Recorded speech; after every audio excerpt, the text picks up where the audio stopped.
जन्म लेने के बाद उनका शरीर का विकास नहीं होता।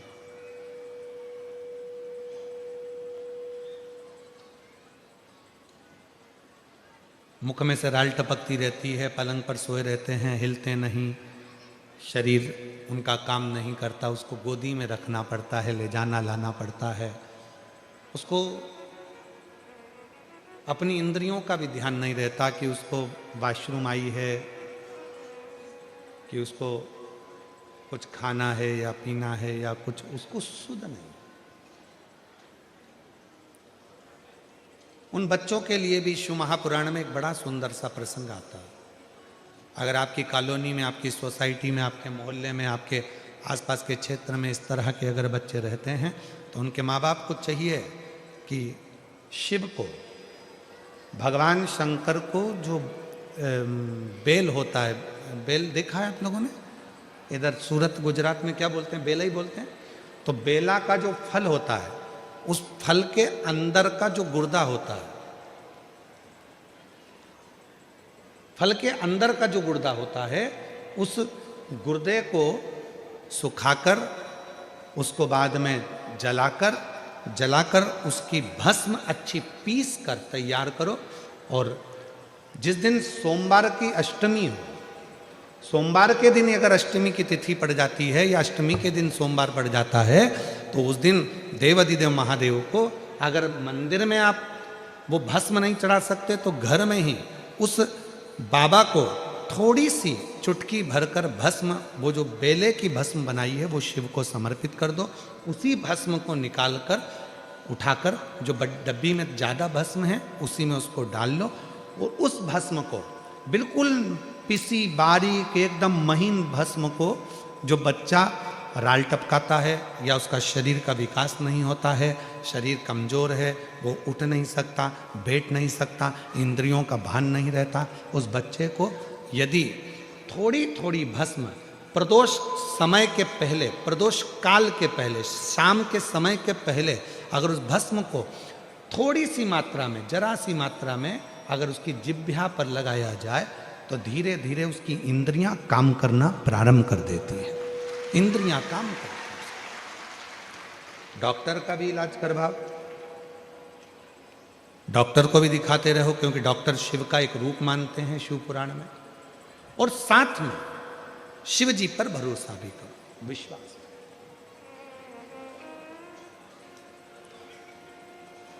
तो पार्वती जी ने जिस उपटन से भगवान शंकर के सम्मुख में जो पुतला तैयार करा था, वो शंकर भगवान के सामने प्रस्तुत किया।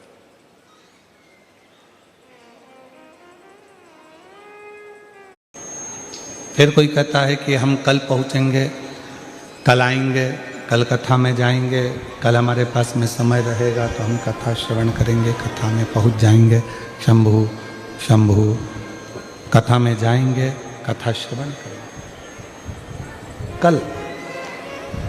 और यहाँ शिव महापुराण की कथा कर रही है कल नहीं, आज का ऐसा कोई पल व्यर्थ मत जाने दो जिस पल में आप मुख से श्री शिवाय नमस्तुभ्यम ना कहें। हर पल में भगवान की अविरल भक्ति को ढूंढने का प्रयास करें।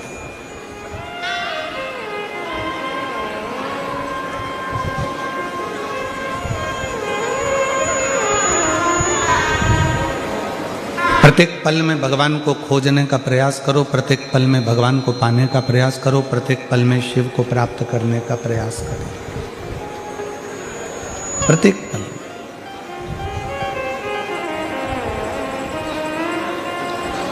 21,600 श्वास मानव के शरीर में से रोज निकलती है प्रतिदिन, और 21,600 श्वास में से ऐसी कोई श्वास जिस श्वास में आप भगवान का भजन कर लेते हो तो समझना कि आपकी जिंदगी सार्थक हो गई। वो 21,600 श्वास में से कोई भी एक श्वास परमात्मा की भक्ति के लिए निकलते हैं। जैसे 24 घंटे आप बोलते हो, कुछ ना कुछ अपनी भाषा में बात करते हो, परिवार में रहकर कुछ चर्चा करते हो, पर शिवपुराण की कथा कहती है कि 24 घंटे में से कोई एक पल, 24 घंटे में से कोई एक पल हमारी वाणी का, हमारी जिह्वा का ऐसा होता है जिस पल में, जिस वाणी में सरस्वती हमारी जिह्वा पर विराजमान होती है।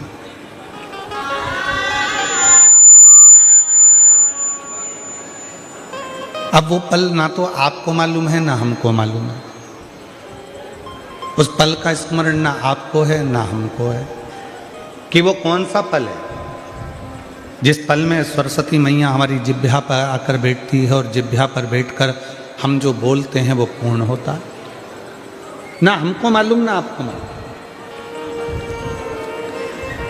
तो फिर शिवपुराण कहती है कि जब आपको ये नहीं मालूम कि सरस्वती किस समय पर आपकी जिह्वा पर आकर बैठेगी, कब वो बोलेगी, आपकी जिह्वा पर कब सरस्वती माता आकर बैठ जाएगी और उसकी वाणी सिद्ध हो जाएगी, तो शिवपुराण की कथा कहती है कि दिन भर में परमात्मा का नाम तो लो मना नहीं है, पर सबके लिए अच्छा बोलने का प्रयास करो।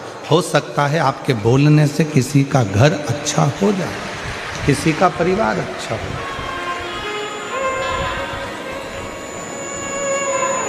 हो सकता है।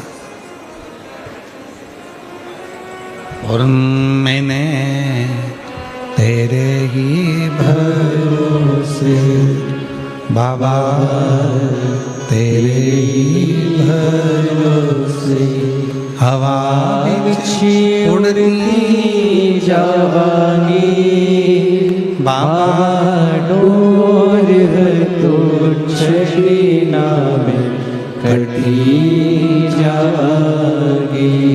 भोले मेरी पतंग शंभो, मैं तेरी पतंग हवा बिछी उड़ती जाएगी बाबा, डोर तो छड़ीना में कटी जाएगी।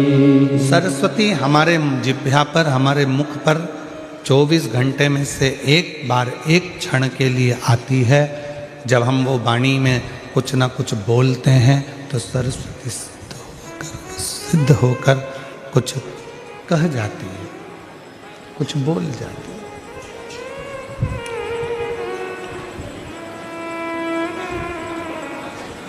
अब कब वो सरस्वती आएगी, कब वो वाणी निकलेगी, कब वो सरस्वती प्रकट होगी, कब वो वाणी निकलेगी, कब सिद्ध होगी, तो शिवपुराण की कथा कहती है कि हर पल, हर घड़ी, हर क्षण आप सबके लिए अच्छा बोलिए।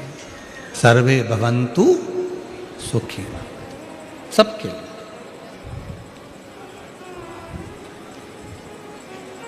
कोई जरूरी नहीं है कि आप किसी से पूछोगे कि तुम कैसे हो।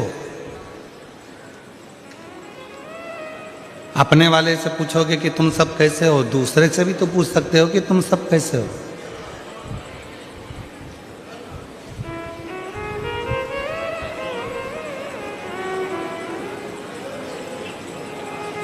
किसी से भी आप अपनी भाषा में अपने मिलने वाले से, परिवार से, कुटुंब से, अपने अड़ोसी से, पड़ोसी से, रिश्तेदार, नातेदार से भी तो पूछ सकते हो तो कि तुम कैसे हो।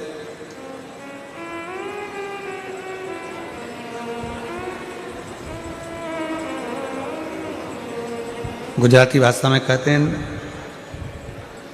तमे बद्धा केम छो।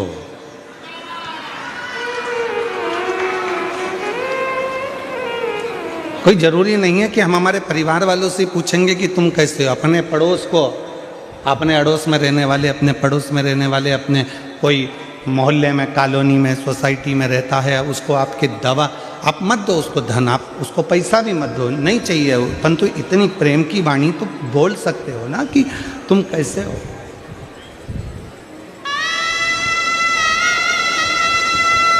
कोई तकलीफ तो नहीं है। इतना तो कोई भी कह सकता है कि आप स्वस्थ रहें, खुश रहें, श्रेष्ठ रहें, आनंद में रहें, तुम्हें कोई तकलीफ तो नहीं। तुम्हें कोई कष्ट तो नहीं?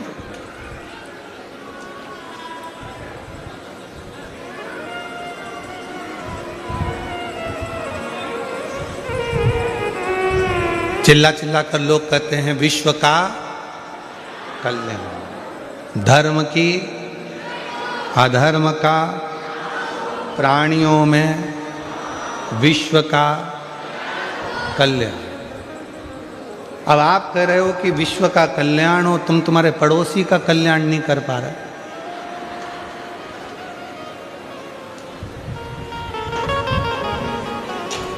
अपना कल्याण कर पा रहे हो, केवल अपना। अब इस कथा में ही देख लो ना, तुम दूसरी जगह तो जाने दो। खुद की पत्नी होगी, चल आगे बैठ, आगे बैठ, आगे बैठ, आगे बैठ, और पड़ोस वाली बेचारी बूढ़ी माँ हाथ जोड़ कर कह रही है छोरा मुझे आगे बिठा दे। कहाँ व्यवस्था करूं, कैसे व्यवस्था करूं? नहीं है व्यवस्था, जाओ। अब चिल्ला चिल्ला कर कह रहे हैं विश्व का कल्याण हो, और जब विश्व के कल्याण की बात आती है तो सबसे पहले व्यक्ति अपना कल्याण देखता है, क्या अपना हो रहा है कि नहीं हो रहा, अपने को लाभ मिल रहा है कि नहीं मिल रहा, अपने को फायदा मिल रहा है कि नहीं मिल रहा, पहले वो देख। पर 33 कोटि देवता में केवल एक देव अधिदेव महादेव ऐसे हैं जो विश्व कल्याण की कामना करते हैं। उन्होंने जहर पिया, अमृत दिया, अमृत देवताओं को दिया और खुद जहर पिया। पार्वती मैया ने पूछा था कि यह जहर पीना जरूरी है? शिव जी कहने लगे अगर ये जहर मैं नहीं पीऊंगा तो ये पूरी पृथ्वी जलकर भस्म हो जाएगी और विषैली हो जाएगी। विश्व का कल्याण करने के लिए मुझे ये जहर पीना पड़ेगा। अगर मुझे विश्व का कल्याण करना है तो ये जहर पीना जरूरी है और ये जहर मुझे पीना पड़ेगा।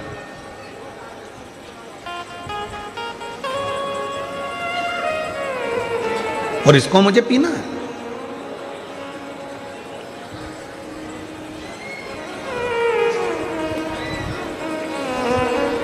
पर एक निवेदन और करूं इस व्यासपीठ से, दुनिया के लोग भले कहते हों अपने अपने कल्याण की बात करें, मना नहीं है, पर एक पूरे घर में, पूरे परिवार में घर की जो स्त्री होती है, घर की जो नारी होती है, घर की जो माँ होती है, घर की जो बहू होती है, घर की जो बेटी होती है, घर में रहने वाली एक स्त्री केवल एक ऐसी होती है जो अपने पूरे परिवार के कल्याण की बात करती है, और जो व्रत साधना उपास करती है वो पूरे परिवार के लिए करती है। एक स्त्री, एक नारी, एक महिला, वो विश्व कल्याण की ही बात करेगी, वो संपूर्ण परिवार के कल्याण की बात करेगी।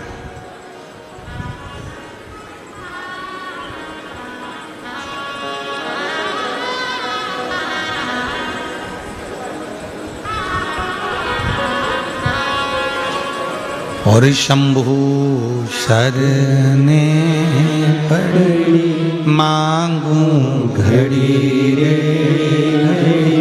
दुख काटो दया करी दर्शन आपो। शंभु शरणे पड़ी मांगू घड़ी रे दुख काटो दया करी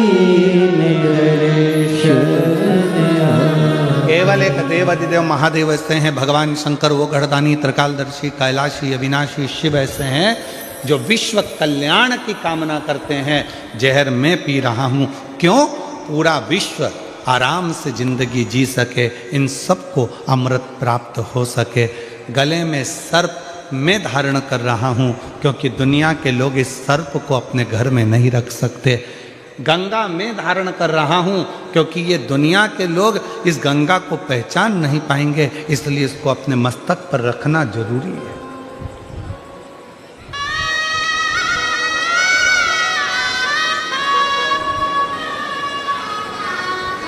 अपने शीश पर रखना बहुत जरूरी है।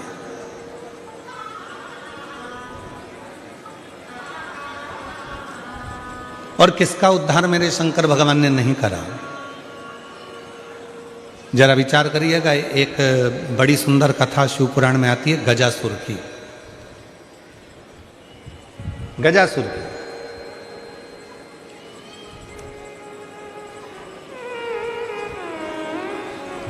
गज का मुख है, मनुष्य का शरीर असुरों वाला है।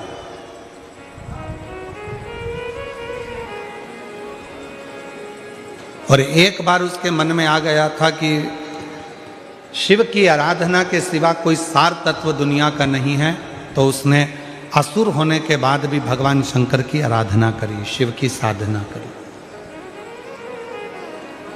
शिव साधना में डूबा हुआ, भगवान शंकर की आराधना में डूबा हुआ वो गजासुर।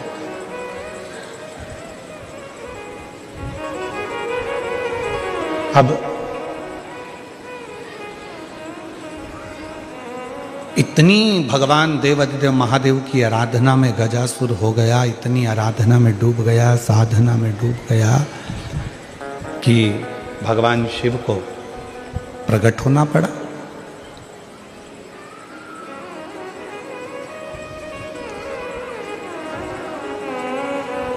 कितना सुंदर कहा है किसी ने, स्कंद पुराण में वर्णन मिलता है कि किसी भी देवता को अगर प्रसन्न करना है, भगवान नारायण को प्रसन्न करना है, ब्रह्मा जी को प्रसन्न करना है, इंद्र को प्रसन्न करना है, तो बहुत तप साधना व्रत करना पड़ेगा। तब जाकर भगवान ब्रह्मा, विष्णु, इंद्र, गरुण, वरुण, अरुण ये सब बहुत तप साधना के बाद प्रकट होते हैं। पर शंकर भगवान को यदि प्रसन्न करना है और उनको प्रकट करना है तो बहुत व्रत तप साधना की जरूरत नहीं पड़ती। केवल एक लोटा जल शिव के मंदिर में लेकर जाना प्रारंभ कर दो, शिव प्रकट हो जाते हैं और प्रसन्न हो। शिव प्रकट भी होते हैं, प्रसन्न भी होते हैं। इसलिए सारी समस्या का हल एक लोटा जल। बोल बम का नारा है, श्री शिवाय नमः। शिव को पाना सब कुछ हो सकता है, बस तुम्हारा विश्वास, तुम्हारी श्रद्धा, तुम्हारी भक्ति और तो उस भक्ति का बल तुम्हारे भीतर बढ़ाना पड़े।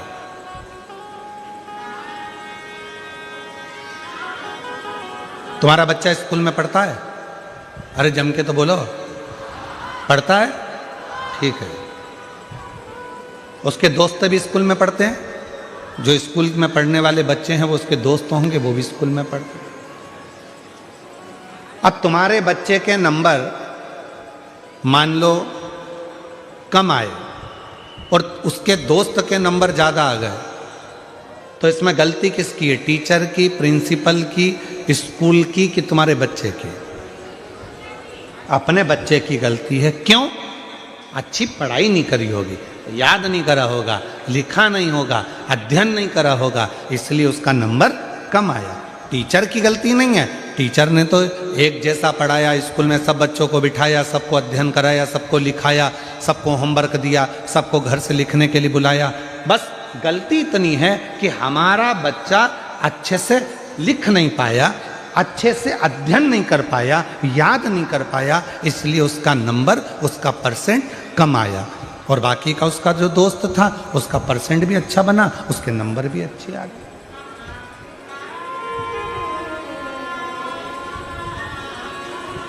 अब टीचर को तो आप दोष नहीं दे सकते, स्कूल को तो आप दोष नहीं दे सकते, प्रिंसिपल को आप दोष नहीं दे सकते। गलती बच्चे की है कि अच्छे से अध्ययन नहीं करा। परसेंट कब अच्छे नहीं आते? जब वो अच्छे से पढ़ता नहीं है, ध्यान नहीं देता है, अध्ययन नहीं करता, इसलिए उसका परसेंट घट जाता है। बस ये बच्चे की कथा नहीं, ये अपनी कथा है। अपन भी एग्जाम देने के लिए संसार सागर में आए हैं। जितना जितना मन लगाकर कर्म करेंगे, अच्छा कर्म करेंगे, अच्छा अध्ययन करेंगे और अच्छे से एग्जाम देंगे और सब अच्छे कर्म के साथ में लिखते हुए चलेंगे तो निश्चित है भगवान का इसमें कोई दोष नहीं होगा। परसेंट लाना हमारे हाथ में है, परमात्मा तो कॉपी चेक कर कर रिजल्ट बना दे।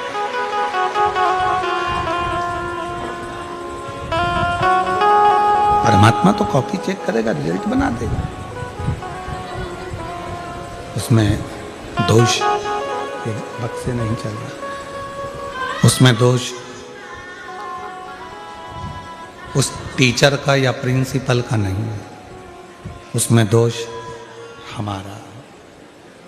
आप आए नहीं और सुबह हो गई, मेरी पूजा की थाली धरी की धरी रे। आप आए नहीं और सुबह हो गई, मेरी पूजा की थाली धरी रही। ये आवाज यहाँ बड़ा रिटर्न में लग रहा। आप आए नहीं और सुबह हो गई, मेरी पूजा की थाली धरी गई। आप आते नहीं, अपराध बताते नहीं। आप आए नहीं, अपराध बताते नहीं। मेरी प्रार्थना में कौन सी कमी रह गई। आप आते नहीं और सुबह हो गई, मेरी पूजा की थाली धरी। ऐसी कौन सी प्रार्थना में कमी रह गई है जो परमात्मा आप आते नहीं हो? कमी किसमें? हम में। भगवान में कमी नहीं है, भगवान तो तुरंत तैयार बैठा है। देखिए 33 कोटि देवता में केवल एक देव अधिदेव महादेव ऐसे हैं जिनके दरवाजे पर नंदी बैठा हुआ। बोलो बोलो, सही है कि गलत है? मतलब, और माँ जगत जननी दुर्गा भवानी का जब भी दर्शन करोगे तो माँ आद्य शक्ति जगत जननी दुर्गा भवानी काय पर बैठी है? बोलो बोलो, जम के बोलो, शेर पर। गणेश जी के पास में कौन बैठा है? चूहा। कार्तिकेय के पास कौन बैठा है? मोर। मतलब शिव जी का पूरा परिवार एकदम तैयारी में बैठा है, एकदम तैयारी में। बाकी के अन्य सबको निकाल कर देखिए, अपने अपने वाहन किसी के करीब में नहीं होंगे, पर शंकर भगवान के पूरे परिवार का वाहन उनके पास में है। क्यों है? क्योंकि शंकर जी से एक बार पूछा पार्वती ने कि आप नंदी को अपने पास में रखते हो, मैं शेर को अपने पास रखती हूँ, गणेश जी चूहे को अपने पास रखते हैं, कार्तिकेय मोर को अपने पास रखते हैं, इनको अपने करीब में रात दिन रखना अच्छी बात है क्या? शंकर भगवान बोले कि ये संसार में रहने वाला प्रत्येक मनुष्य मेरी औलाद है, संतान है, इसको कब दुख आ जाए इस समय पर ये मुझे पुकारेगा तो मुझे दौड़ कर जाना पड़ेगा, नंदी पर चढ़ कर जाना पड़ेगा। और सुनो पार्वती, तुम जगत की माँ हो, तुम जगत जननी हो, तुम जगदम्बा हो, तुम अम्बा हो, और तुम्हें अगर तुम्हारा बेटा बुलाएगा तो तुम्हें दौड़कर जाना पड़ेगा, दौड़कर जाना पड़ेगा। वो हमारे शैलेंद्र भाई एक बहुत अच्छा भजन गाते हैं महाराज, उनके एक लाइन का स्मरण महाराज।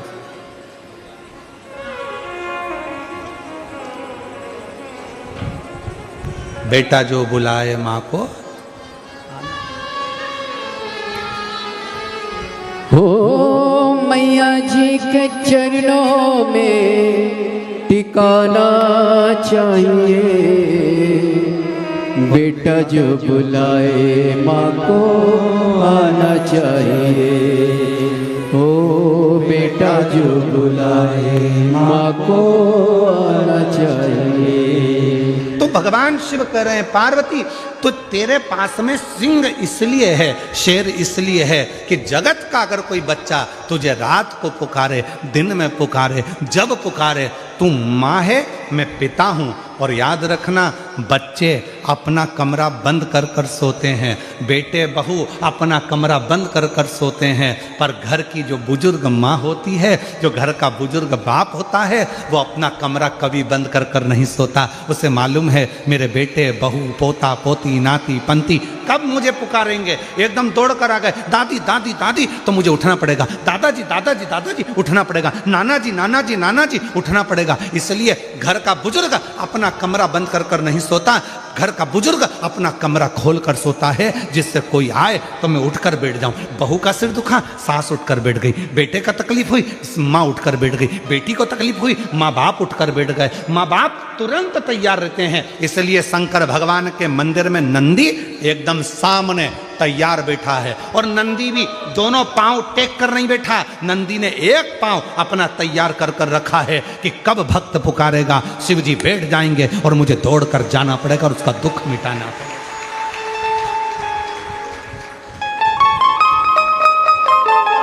बेटा जो बुलाए माँ को आना चाहिए, हो बेटा जो बुलाए माँ को आना चाहिए, हो मैया जी के चरणों में ठिकाना चाहिए।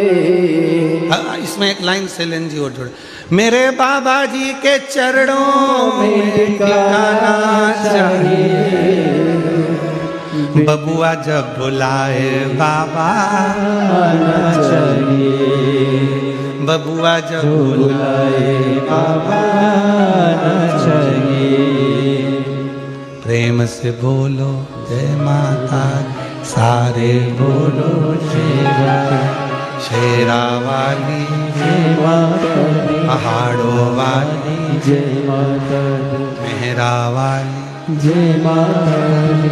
और बेटा जो बुलाए माँ को आना चाहिए। बस इसलिए मेरे शंकर भगवान नंदी को अपने सामने रखते हैं। माँ जगत जननी दुर्गा भवानी से, स्वयं माँ शेरा वाली माता से एक बार माता लक्ष्मी जी ने पूछा, क्यों जगत जननी, हे दुर्गा भवानी, आप दिन रात शेर पर बैठी रहती हो, क्यों? मेरा शेर इसलिए तैयार रखती हूँ कि मेरी बेटी को, मेरे बेटे को ना जाने कौन सा दुख पड़ जाए और मुझे दौड़कर उसका कष्ट मिटाने के लिए जाना पड़ जाए। दौड़कर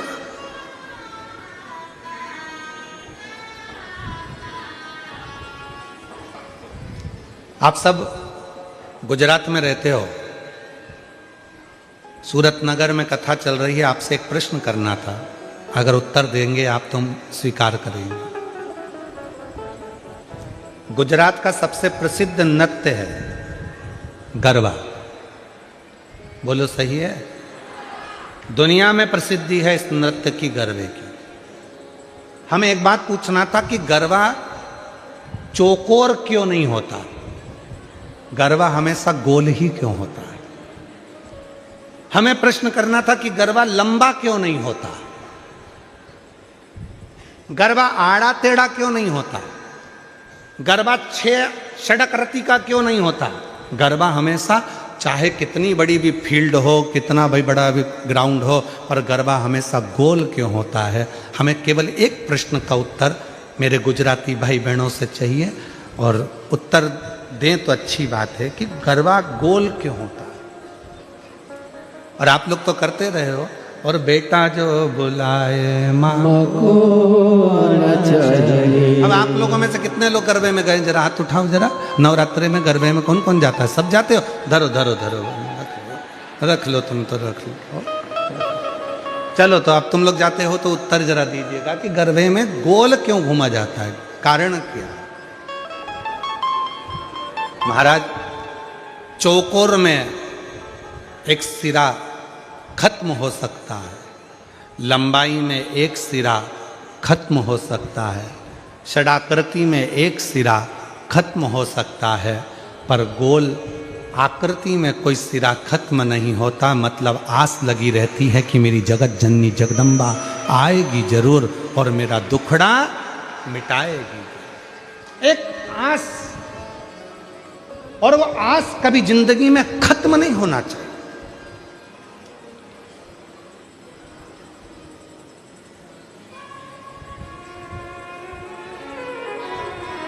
भीड़ में दो चीजें मिलती है, वो आपको भी मालूम है। भीड़ में दो चीजें मिलती है, भीड़ में दो चीजें प्राप्त होती है। कौन कौन सी चीज मिलती है भीड़ में? एक मिलता है धक्का और दूसरा मिलता है धोखा। बोलो बोलो, सही है कि गलत है? भीड़ में, छोटू भाई, भीड़ में दो चीजें मिलती है, एक मिलता है धक्का और दूसरा मिलता है धोखा। निगाह हटी और दुर्घटना घटी। अभी थोड़ी देर के लिए पल्लू नीचे आया था और भीड़ में धक्का लगा और धोखा। छोटू भाई, मिश्रा जी कहाँ बैठा? हाँ मिश्रा जी, ध्यान देना जरा, बहुत अच्छी बात है, कथा के तत्व पर ध्यान दीजिएगा। भीड़ में दो चीजें मिलती है, एक मिलता है धक्का और दूसरा मिलता है धोखा। पर याद रखना, दुनिया की भीड़ में धक्का भी मिलेगा और धोखा भी मिलेगा, पर जब धर्म की भीड़ होती है तो उसमें धक्का मिल सकता है पर धोखा कभी नहीं मिल सकता। उसमें शिव तत्व प्रदान जरूर करता, प्रदान कर। कई कई माताएं कहती है, गुरुजी हमारे देखो इतनी भीड़ थी, हमारी गले की चेन चली गई। अच्छा ईमानदारी से बोलो, जो नौकरी करने वाले हैं उनका प्रमोशन हो गया, तुम कथा सुनते सुनते पीछे से आगे आके बैठ गए, तुम्हारा प्रमोशन हो गया, पर चोटे का आज तक प्रमोशन नहीं हुआ। वो चोटा की चोटा ही दिया, उसका प्रमोशन नहीं हुआ। जिसकी चेन गई उसकी 2 तोले की ज्यादा बन गई, भगवान ने बनवा दी। मेहनत करी उसने कि अब गई, क्या करूं, रिपोर्ट भी करी मैंने, ये भी करा मैंने, वो भी करा, पर उसकी चेन भगवान ने कहीं ना कहीं मेहनत करके 2 तोले की ज्यादा बनवा दी, कृपा कर दी। पर जो चोटा था, चोटाई करते करते उसकी पूरी जिंदगी निकल गई, फिर भी वो चोटा की चोटा ही रिया, उसका प्रमोशन नहीं हो पाया, वो चोटा की चोटा ही। क्यों? क्योंकि उसने जिंदगी में सबको धोखा दिया है, और धोखा देने वाला कभी खुशी की जिंदगी नहीं जी सकता, वो दुख की ही जिंदगी जीता। याद रखना, भीड़ में दो चीजें ज्यादा मिलती हैं। पहले नंबर पर मिलता है धक्का और दूसरे नंबर पर मिलता है धोखा। दुनिया की भीड़ में चलोगे तो एक ना एक दिन धक्का भी मिलेगा और धोखा भी मिलेगा, इसलिए सावधान सावधान। मेरे गुजराती बहन भाई, मेरे सूरत की जीजियों, सूरत के जी जाओ,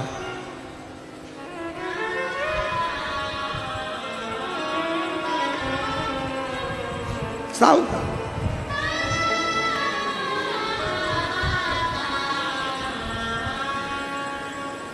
थोड़ा समझ, धर्म में धक्का मिल सकता है पर धोखा नहीं मिलता। शिव जी को जल चढ़ाने वाला को कभी धोखा नहीं मिल सकता।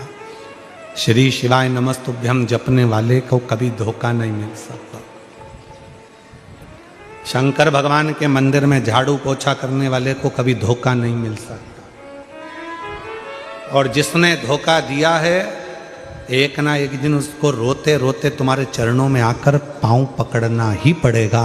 अगर शिव भक्त के साथ धोखा किया, शंकर के भक्त के साथ अगर धोखा हुआ है, तो फिर एक ना एक दिन तुम वो चरण पकड़ेगा।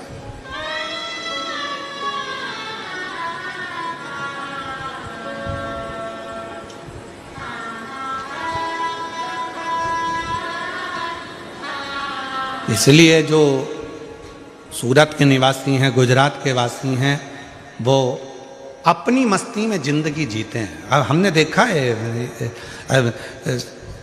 यहाँ गरबा करने वाली मेरी बहनों को, मेरी बेटियों को, मेरे बेटाओं को, मेरी जीजियों को, मेरे जीजाओं को भी हमने देखा। वो गरबा पास वाला कैसा कर रहा है उनको मतलब नहीं, वो तो वो अपनी मस्ती में जीते हैं। और दुनिया में बहुत लोचे होते हैं और सूरत वाले तो लोचा ही खा जाते हैं। यहाँ एक खाने का आइटम भी है, क्या बोलते हैं, लोचा है। और दुनिया में लोचा शब्द दूसरा है, लड़ाई झगड़ा करना। अच्छे लोचे में फंसाया। अब सोचो जरा, गुजरात वाले कितने भारी होंगे। यहाँ लोचे को निपटा जाते हैं। आजा यहाँ कोई लोचा वोचा यहाँ फालतू का चलता नहीं, या तो अपन निपटा निपटू के बैठ जाओ।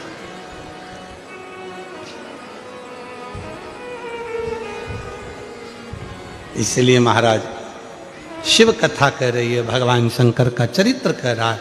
शिव की भक्ति, भजन, स्मरण आप जैसा करेंगे वैसा वैसा भगवान आपके पास दौड़कर आने के लिए तैयार बैठा है। भगवान देरी नहीं कर रहा है, हमारी देरी। एक पत्र है, अच्छा है, देखो। अब कुछ नहीं मिला तो बिंदी के पत्ते पे लिख दिया, ठीक है, खिड़की भी है उसमें।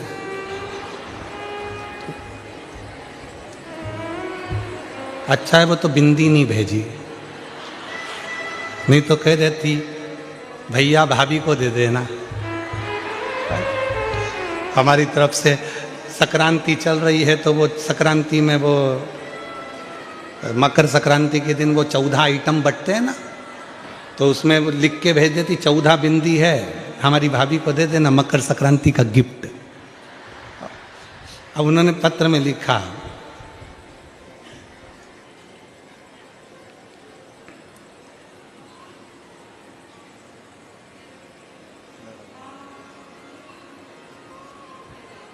काजन क्या क्या, अब तुम जरा पढ़ो तो रे, सब पढ़ो, चलो पढ़ते जाओ। हम उंगली चला रहे हैं इसमें। हम गुजरात,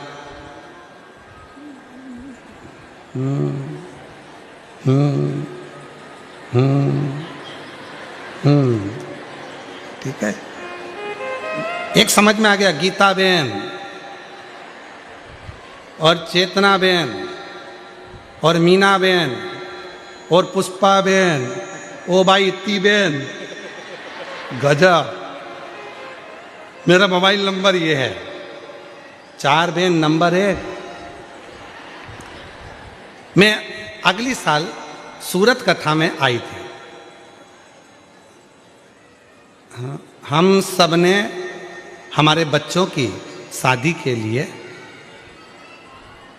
जो कथा सूरत में हुई थी वहां पर प्रणाम कर कर बाबा से विनती करी थी। हम सब ने अपने बच्चों की शादी के लिए, मतलब ये चारों बहनों ने अपने अपने बच्चों की शादी के लिए प्रार्थना करी थी। और गुरुजी आज हम बाबा को धन्यवाद देने के लिए आए हैं कि हमारी सारी बहनों के छोरा छोरी की शादी हो गई, सबकी हो गई। इसीलिए हमने मिलकर एक ही पत्र लिखा है। ये पत्र तो नहीं है,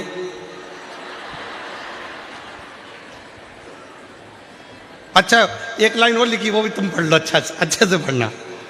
हम सबको एक बेलपत्र दे दो।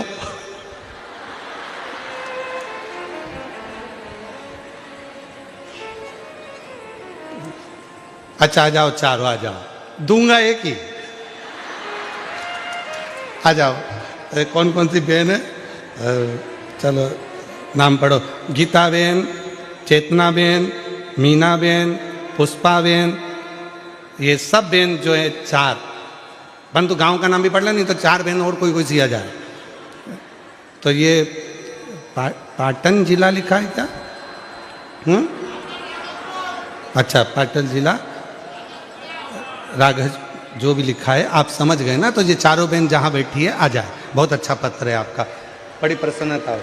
शिव कृपा कैसे करते हैं? तो इन बहनों ने पत्र के माध्यम से ये कहा कि हम पिछली कथा में आए थे, बाबा को अपने मन का भाव कहा था और एक साथ ग्रुप बनाकर हमने जो बाबा से विनती करी थी, हमारे बाबा ने वो विनती स्वीकार करी और हमारे बच्चों का विवाह कर दिया। ये स्वीकृति। आप शिव जी के पास जा रहे हो, शंकर भगवान के पास जाकर एक लोटा जल चढ़ा रहे हो, शिव जी से प्रार्थना कर रहे हो, भगवान शंकर से अनुरोध कर रहे हो, शिव जी को जाकर अपने मन का भाव कर रहे हो, तो बाबा उसको स्वीकार कर रहा है, शिव उसको स्वीकार। इसमें टीचर की गलती नहीं है। बच्चे का परसेंटेज गड़बड़ हो रहा है, बच्चे की पढ़ाई गड़बड़ हो रही है, रिजल्ट ठीक नहीं आ रहा, तो इसमें टीचर की गलती नहीं है, गलती अपने बच्चे की है। उसी तरह हम रोज जल चढ़ा रहे हैं, हम शंकर जी के मंदिर रोज जा रहे हैं, हम शिव जी को रोज स्तुति कर रहे हैं, हम शिव पुराण की कथा भी सुन रहे हैं, हम पशुपति व्रत भी कर रहे हैं, हमने लिखा भी अच्छा, पढ़ा भी अच्छा, याद भी अच्छा करा, उसके बाद भी हमारा रिजल्ट अच्छा नहीं आ रहा, मतलब बाबा हमारी क्यों नहीं सुन रहा? मतलब याद रखना, इसमें टीचर की गलती नहीं है, उसका तो नंदी तैयार बैठा है, उसका तो शेर तैयार बैठा है, गलती हमारी है। कुछ ना कुछ हम याद नहीं कर पा रहे हैं, कुछ ना कुछ हम अच्छे से उसका स्मरण नहीं कर पा रहे हैं, इसलिए हमारा परसेंटेज डाउन हो रहा है और हमारा परमात्मा हमारा रिजल्ट ठीक नहीं निकाल। कोई चीज ऐसी रहती है जिसको बच्चे को सिखाना नहीं पड़ता है। सिखाना ही नहीं पड़ता। कितनी माताएं बैठी हैं जिनके बच्चे कोचिंग क्लास जाते हैं, ट्यूशन जाते हैं, पढ़ने जाते हैं? बोलो बोलो जल्दी जल्दी हाथ उठाओ। सबके जाते होंगे ना, हमारे बच्चे भी जाते हैं ट्यूशन, उसमें कौन सी दिक्कत बात है? उसमें शर्माना वरमाना नहीं चाहिए हो। सबके बच्चे ट्यूशन जाते हैं, सबके बच्चे कोचिंग जाते हैं। बच्चे को अच्छा पढ़ना है, कोचिंग क्लास जाना पड़ेगा, उसको सिखाना पड़ेगा। लैपटॉप चलाना है तो भी उसको सिखाना पड़ेगा, गाड़ी चलाना है तो भी उसको सिखाना पड़ेगा, मशीन चलाना है तो भी उसको सिखाना पड़ेगा। केवल एक चीज ऐसी है जो बच्चे को सिखाना नहीं पड़ता, वो है मोबाइल।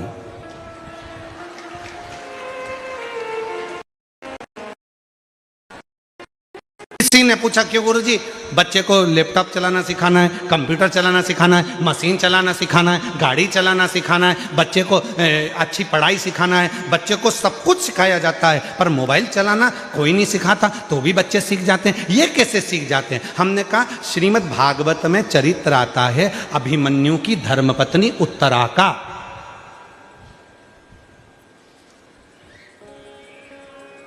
श्रीमद् भागवत में चरित्र आता है कि गर्भस्थ हिरण्यकशिपु की पत्नी जब गर्भ से थी, नारद जी उसको लेकर चले गए थे, इतना सत्संग कराया कि उनके गर्भ से जो बच्चे ने जन्म लिया उसका नाम प्रहलाद हो गया। जो आते से ही भगवान के नाम का एलान करा वो प्रहलाद हो गया। मतलब डॉक्टर कह देते हैं बेड रेस्ट, गर्भ के समय पर बच्चा गर्भ में है और डॉक्टर ने कह दिया बेड रेस्ट। अब बेड रेस्ट में करना क्या है? कोई रामायण तो पढ़ोगे नहीं, गीता पढ़ोगे नहीं, शिव पुराण पढ़ोगे नहीं, तो करोगे क्या? इतने ध्यान से मोबाइल चलाते हो कि अंदर बैठा पप्पू वो पूरी ध्यान लगाकर, तुम सोच रहे हो कि मैं देख रही हूं मोबाइल, नहीं, वो अंदर से देख रहा, पूरा ज्ञान ले रहा है मोबाइल का। ऐसे खोलना है मोबाइल को, लॉक हो जाए तो ऐसे करना है, ऐसे करना है। और बच्चा बस उसको सारी कोचिंग देना पड़ती है, सारी क्लासों में भेजना पड़ता है, पर मोबाइल चलाने की क्लास में बच्चे को नहीं भेजना पड़ता, क्योंकि वो माँ के गर्भ में इतना सीख कर आता है कि आते से ही उसको मोबाइल रूपी खिलौना प्राप्त हो जाता है। चाहिए क्या था?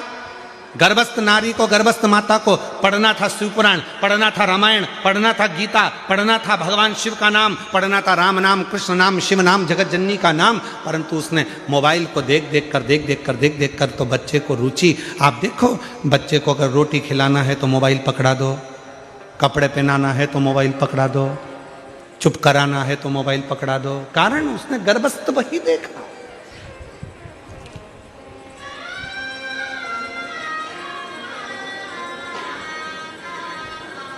इसलिए मेरी जीजियों, मेरे जीजाओं, मेरी बेटियों, बेटाओं, मेरे बुजुर्ग माँ बाप, हाथ जोड़ निवेदन करूं आप सबसे कि अपने घर की बहुओं का जब जापे का समय हो, गर्भस्थ समय हो, मेरी जीजियों, तुम्हारी सास भले तुमसे ना कहे, तुम्हारा ससुर तुमसे ना कहे, तुम्हारा पति तुमसे ना कहे, फिर भी अगर गर्भ में बच्चा हो तो थोड़ी देर भगवान की अच्छी अच्छी किताबें पढ़ा करो।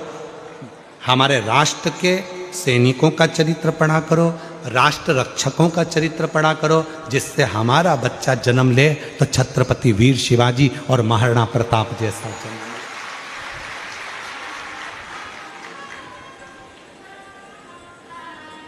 ये सब पढ़ो। अध्ययन करो। गजासुर हाथी का मुख है, असुर का शरीर है, पर किसी के मुख से सुन लिया था कि भगवान का भजन करा जाए, शिव जी को राजी करा जाए तो सब कुछ मिल सकता है। और 33 कोटि देवता में सबसे जल्दी राजी होने वाला देवता यदि कोई है तो देव अधिदेव महादेव है। ये गजासुर को मालूम पड़ गया तो गजासुर ने शंकर भगवान की आराधना साधना करना प्रारंभ कर दिया, शिव की आराधना से।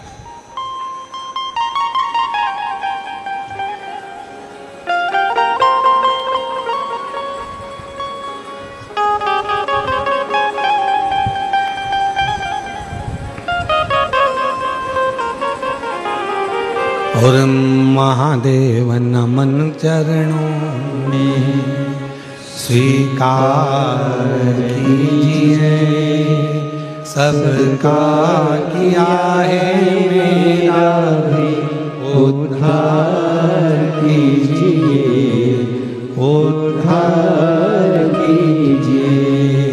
हे त्रिपुंडधारी, हे त्रिशूलधारी, हे त्रिपुंडधारी, हे त्रिशूलधारी।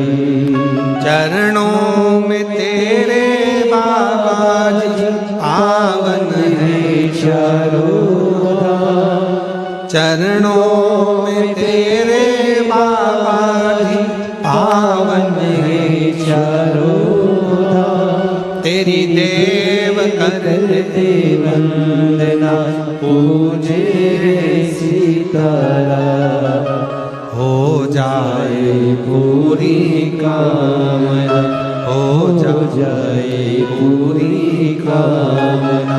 उपकार कीजिए, सबका किया है मेरा भी उद्धार कीजिए, उद्धार कीजिए। हे त्रिपुंडधारी, हे त्रिशूलधारी। सब पर कृपा करता है, जिस भाव से जो पुकारता है उस पर करुणा करता है। गजासुर ने तपस्या करना प्रारंभ कर दी। भगवान शिव प्रकट हो गए, मांग ले तुझे क्या चाहिए, क्या दिया जाए तुझको।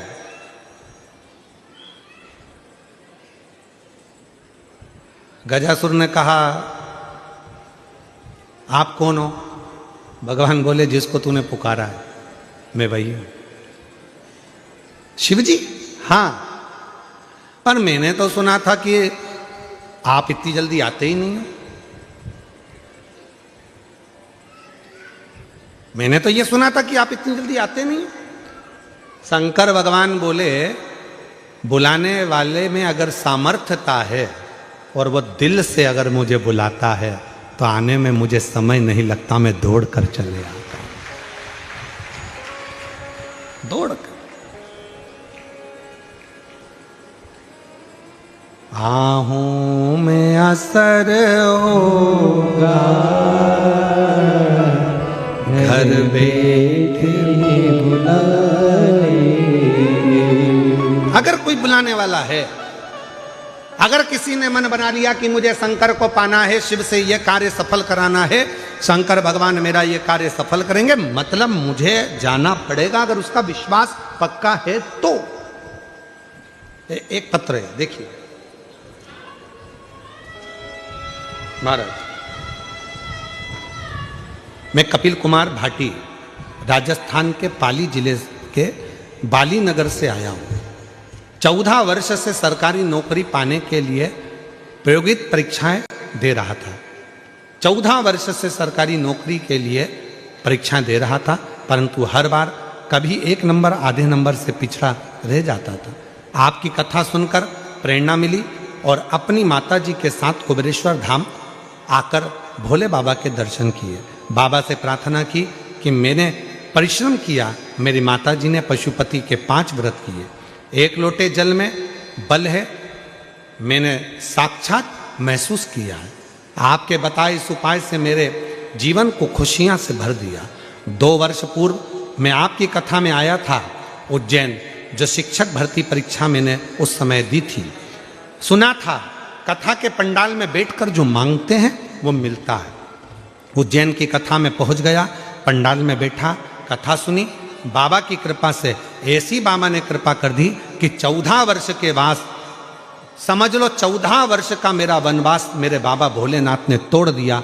और बाबा की कृपा से मेरा सरकारी शिक्षक पद पर नियुक्त हो गया। मैं बाबा को यहाँ प्रणाम करने के लिए आया हूँ, मैं बाबा को नमन करने के लिए आया हूँ। आज 14 वर्ष। एक पत्र और है। मेरा नाम मंजू ओदिच्य है। मैं राजस्थान जिला, अगर जिनके पत्र पढ़ रहे हैं अगर बैठे हों तो आ सकते हैं। मेरा नाम मंजू ओदिच्य है। मैं राजस्थान जिला उदयपुर से रहती हूँ। मेरी उम्र 38 साल की है। मेरी माता ने मुझे आपके बारे में बोला। सीहोर वाले महाराज प्रदीप मिश्रा जी जो कथा में बताते हैं, वो जो उपाय बताएं, उपाय कर, तेरी सारी मनोकामना पूरी होगी। पशुपतिनाथ व्रत, महादेव का व्रत कर, तेरी सारी इच्छा पूरी होगी। मेरे एक पड़ोसी ने भी मुझे बोला, मेरी माता ने भी मुझे वीडियो बताए और व्रत करने का संकल्प मैंने ले लिया। आदरणीय गुरुदेव, मैंने आपके बताए अनुसार पशुपतिनाथ का व्रत किया। फिर जो मैंने 2009 से मैं कई परीक्षाएं दे चुकी थी पर उसमें मुझे सफलता नहीं मिल रही थी।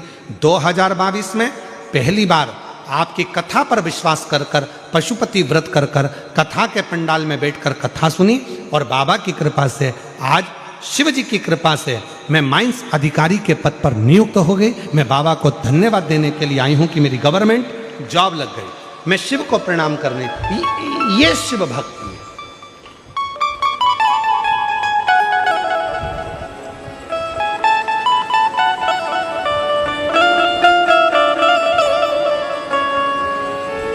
भूमि का प्रताप क्या है?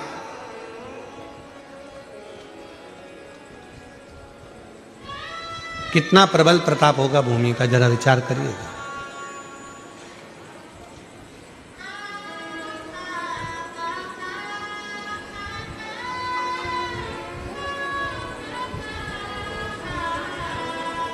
छोटू भाई, एक पत्र आया है, उस पत्र में वो कल हमारे पढ़ने में आया था। हम ढूंढेंगे तो समय लगेगा, पत्र बहुत सारे। उस पत्र में एक बड़ी सुंदर बात लिखी थी सूरत कथा की। कहा, गुरुजी, ये सूरत में जो कथा चल रही है 2026 के जनवरी महीने में, पहली कथा 2026 की है।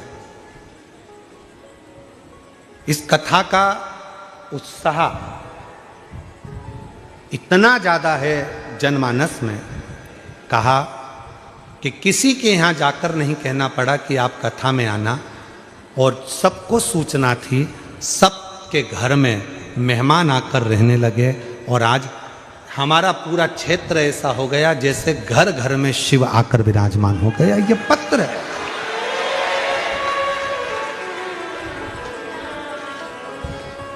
मैं साधुवाद देता हूँ सेंगर जी आपको भी, मैं साधुवाद देता हूँ मिश्रा जी आपको भी, छोटू भाई आपको भी, और महाराज जी लड्डू गोपाल गौशाला के स्वामी जी को भी धन्यवाद देता हूँ।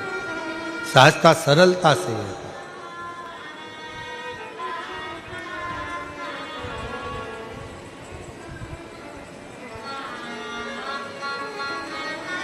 और महाराज जब हृदय से शिव भक्ति का जब हम स्मरण करते हैं तो वो सुख हमें मिलता जरूर, मिलता जरूर। गजासुर ने कहा क्या मुझे आप दर्शन दे रहे हो इतनी जल्दी, आप क्या शिव?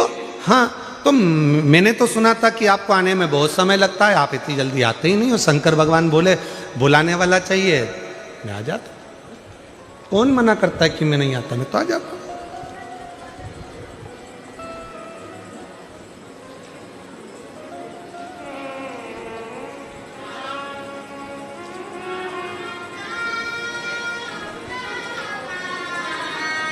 बस उसको जब दिल से आप पुकारेंगे, बुलाएंगे, वो दिल से आपकी ओर दौड़ कर आता है, दौड़ कर।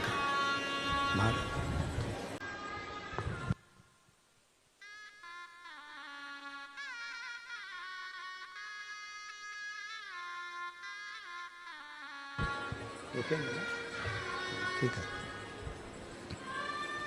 गजासुर की कथा कह रही है महाराज। हाथी का मुख है और शरीर असुर का, मनुष्य का देह बना हुआ, पर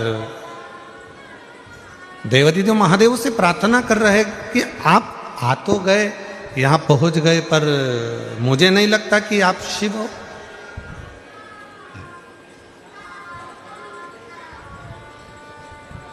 मुझे नहीं लगता कि आप शिव हो। इतने समय से मैं पुकार रहा हूं, इतने समय से मैं आवाज लगा रहा हूं, पर आप इतनी जल्दी।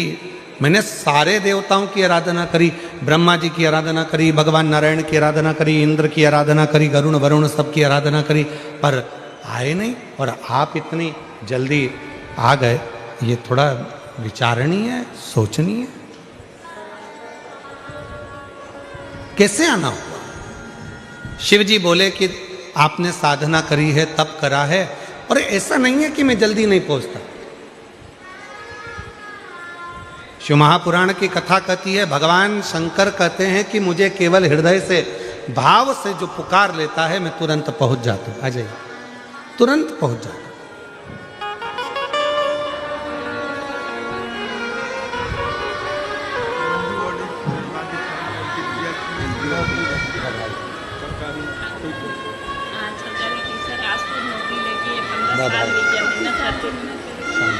एक ये बेटी को भी दे, ये बेटी को। एक बार जोरदार ताली बजाओ। बेटी का सुंदर नौकरी लगा है, बहुत बहुत साधुवाद, शिव कृपा। शिव कथा कह रही है। गजासुर का चरित्र कह रहा है कि गजासुर कहता है कि मुझे नहीं मालूम, आप इतनी जल्दी आ जाएंगे, इतनी कृपा कर देंगे, इतनी करुणा कर देंगे।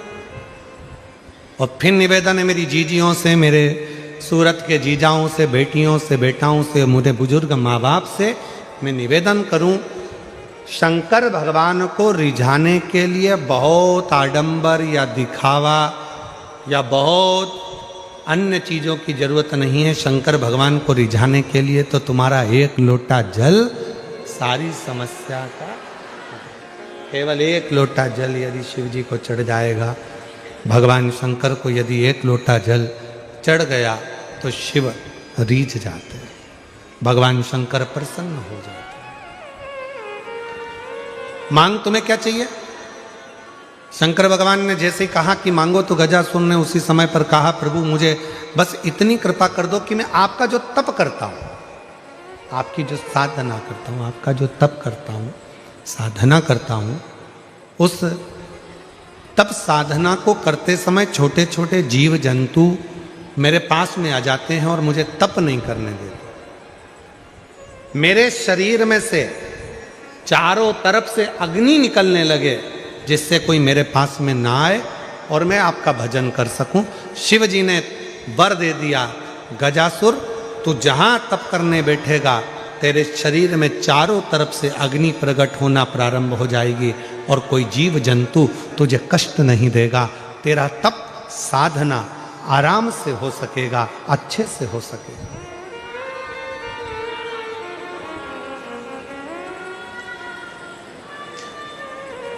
आप लोग व्रत करते हो? बोलो तो जम के। कोई सा भी करते हो? हफ्ते में, महीने में, 15 दिन में, 20 दिन में, 6 महीने में, साल भर में, कभी तो करते होगे। करते हो? तुम करते हो? पक्के में? पर शिव पुराण तो कहती है कि मनुष्य में इतनी सामर्थ्यता ही नहीं है कि वो व्रत कर सके।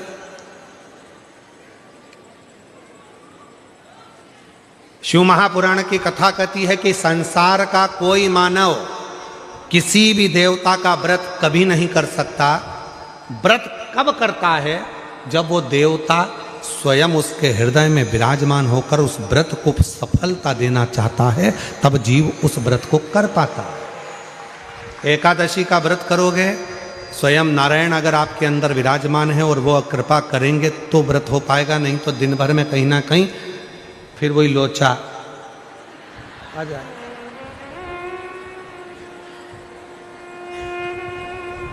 और व्रत चल लगे।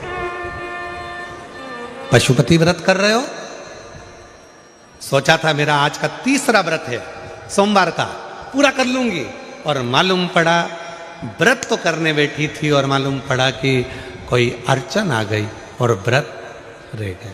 बोलो, तुम करते तो व्रत पूरा हो जाता, पर बाबा ने अपने भाव से उस व्रत को कराया। बाबा